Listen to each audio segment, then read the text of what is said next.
All right. You and I get to start the week off this week. And you're Yes, fully we do. armed and ready for battle. Yes, I am. It's kind of Unusual. weird feeling.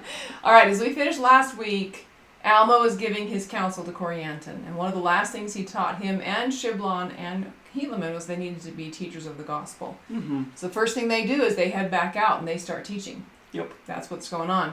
But remember that the Zoramites had been having some interaction with Lamanites. Well, here come the Lamanites. Yeah.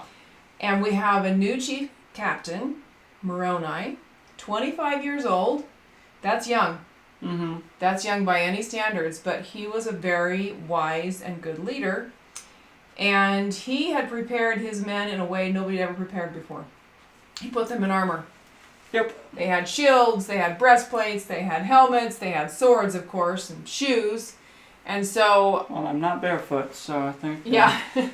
And Zarahemnah is the leader of the Lamanites, and he puts Zoramites and Amalekites in positions of power to keep the Lamanites angry.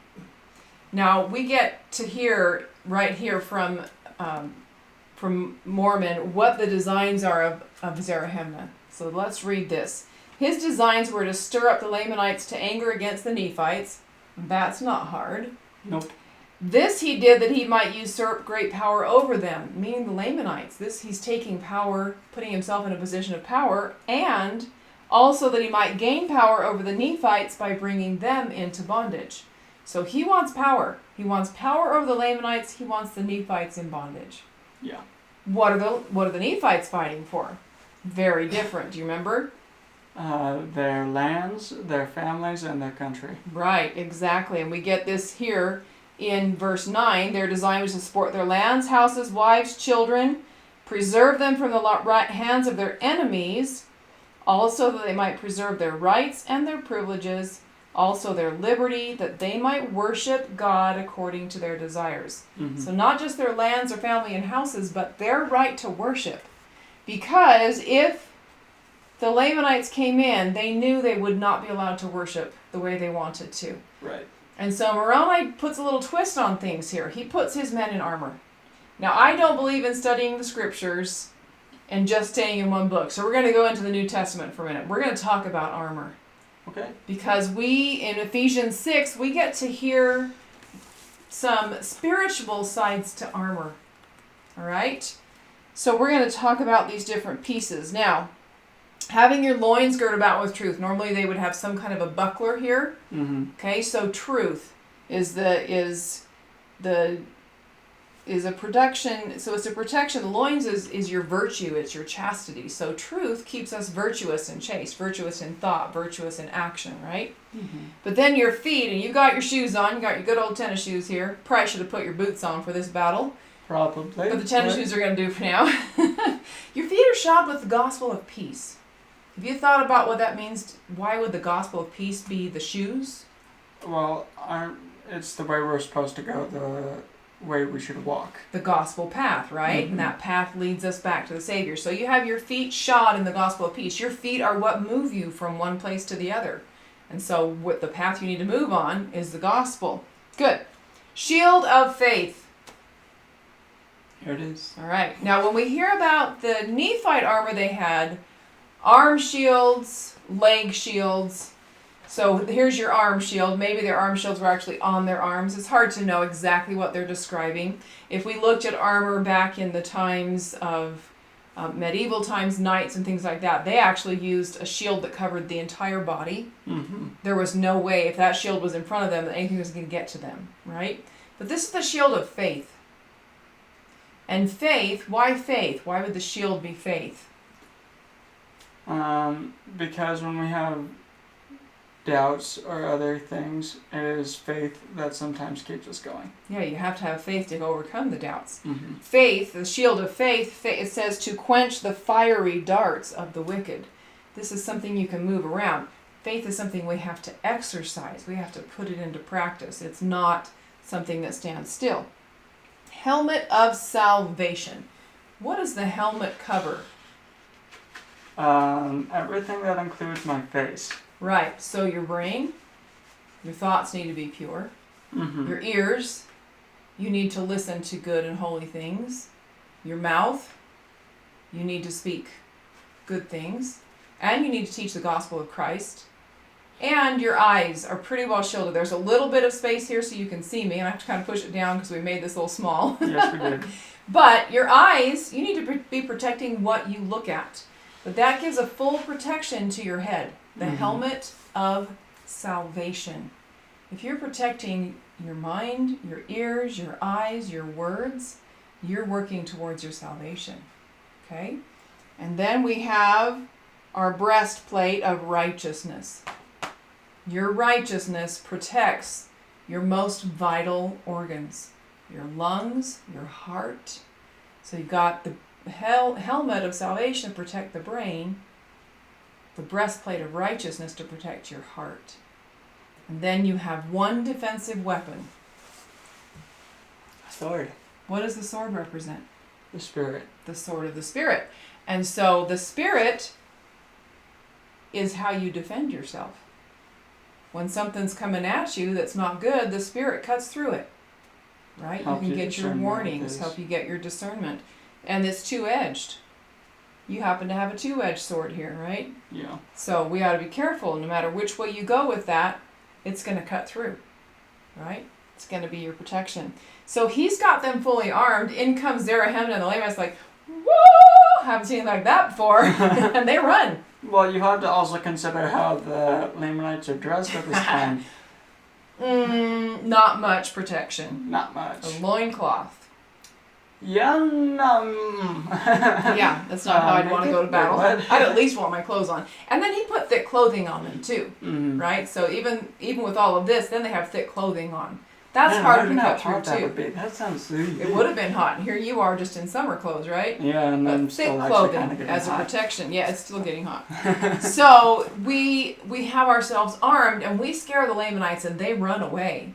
So here's Alma with his armies fully ready to fight, and off they headed. So he sends spies after them. We get a little clue into Moroni's character here. Mhm. He needs to know where they went.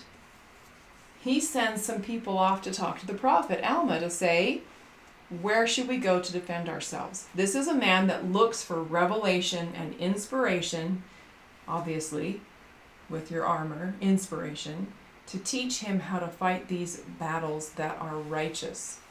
Because they were taught that if they were not the first offender or the second offender, that they were to defend their wives and their children, their homes and their liberty and their freedom of religion. That they were not to sit back idly and just let it happen, right? That would be bad. It would be bad. And so they get word back from Alma where they need to go, to the River Sidon. He leaves a little bit of army here in case any of them come back. Mhm. And he takes his armies, and now he's going to use strategy. Now, strategy is a little bit tricky, and he's like, he felt like he had the right to use it, and I agree with him. He hides part of his army on one side of the river, part of his army on the other side of the river, and as the Lamanites come, here they come behind him, right? And they start to fight, and it's a tough, ferocious battle because these Lamanites are being slain right and left. And it's definitely worse for Lamanites who Mm-hmm. don't have anything on. Right, and so they're like, okay, let's cross the river. So he stops at the river, right? It's Lehi on one side and Moroni on the other. Mm-hmm. And they cross the river, and the ones on this side just wait. They just stand there. They're like, hi, how are you? Because they have no idea that they're going right into a trap. That they're now going to be surrounded. And they begin to fight so hard that they're actually breaking helmets and they're cutting off arms of the Nephites. And the record says that never before had the Lamanites had been known to fight so ferociously. It even says they fought like dragons, Mhm. right? So really ferocious fighting. And Moroni starts to see his men start to give way a little bit. These Lamanites are ferocious and it's terrifying. But he sends forth to them. He reminds them, what are we fighting for? Lands, wives, children, religion, freedom. And that, not only does it inspire them, but they begin to pray. They cry unto the Lord, and in the moment that they pray, they begin to cut the Lamanites off before them. And Moroni starts to see their terror because they are terrified. And so with this... I would be too if I was surrounded and I'm in armor. yeah, and you're being, cut back and forth. And so he sees that terror and he stops the battle. And he gives them an ultimatum. if you'll give us your weapons and promise covenant to never come to fight us again, we'll let you go free. But if not, we will finish this and you will lose. And he's right. They were going to lose. Well, Zarahemnah is not a pansy. He's not scared. Well, he might be scared, but he's not going to give up. He's not giving up. And he's like, he takes his weapon, he gives it to Moroni. He says, I'll give you my weapon, but I'm not going to make a covenant. I'm not going to make a promise I'm not going to keep. Moroni gives it back to him. He says, okay, let's finish it. Right? How does Zarahemnah react? Do you remember? Well, he charges Moroni ready to kill him. And Almost like a bodyguard, one of the soldiers comes up and deflects Zarahemnah's weapon and in the process breaks it. Right, and Scalps him. It Nasty. is nasty. But what does he do? He takes that scalp, Puts it on the end of his sword. puts it on the end of his sword and holds it up and says, If any of you, same way this scalp has fallen, if you don't make this covenant, you will fall like it. you'll also fall just like this scalp. I'll give you your sword back. And they start fighting again. After Some do, you're right. like, Some do I don't come, wanna give up die. their weapons, You can have my weapons and I'm not coming back. Oh, that made Zarahemnah so mad that he really fought hard this time, right? Right, of course. I think he's probably getting bandaged somewhere in the middle there. Yeah, you have to wrap your head with something. But But what you see here is a leader who really, he doesn't want to fight. That's not Mormon's purpose. Moroni's purpose is not to fight to kill, it's to defend his people. And if they will leave without fighting, so be it. And if they'll make this covenant, we're going to have peace for a while. He's really thinking about what he's doing. Now, eventually, Zarahemnah and the rest say, okay, we'll make the covenant. We don't want to die. Right. And Moroni is true to his word. Mm-hmm. He's faithful and he's true. And so he does. When they make the covenant, he lets them go free. Well, and something else we get is Moroni says, I can't take back what I said. Mm-hmm. But if you will fight, we will end this conflict. Yep, we will end it. Exactly. And so you have a good and faithful leader who inspires his people to be good and faithful. You've got Lehi, who is just an amazing leader in and of himself. And he and Moroni love each other with a great love. And so you really have a situation here where the people are in a good place to be protected if they will be righteous. Because it's only righteousness that allows them to be saved. When you're talking about this at home, make sure to look at what Moroni says to the people, to Zarahemnah, when he stops the battle the first time. Because he gives the credit to God. Have a discussion about that. Where do we turn our hearts and our minds? Do we do the beat on the chest and look how strong I am? Or do we recognize that everything is from him, including our strength? We also have to realize that if Moroni had done that, they would not have kept winning. Right. Because then the power of God would have pulled back.